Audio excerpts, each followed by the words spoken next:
Aisha, nipeleke mahali. Nikafikiri mambo ya maana, kumbe nileta vilabuni kuja une mnazi Ramadhani hii. Aisha, nani Mikahunda? Wewe unaambia uslimu wewe. Ndugu yangu ile rafiki yangu, manake mimi sina mambo, mimi mwenyewe. Mimi nini? Maneno pia kushinda kutoka.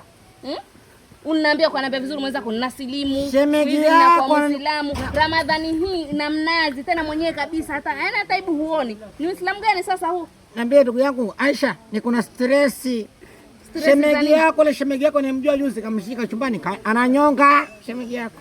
Mimi niko nini mimi mpaka anatumia mikono yake anatumiaje wakati mimi mwanamke rejali amenunua na mahari yake kafundika niko nyumbani. Alikuwa anioni mpaka nenda kunyonga na mikono yake. Na hati gani mimi?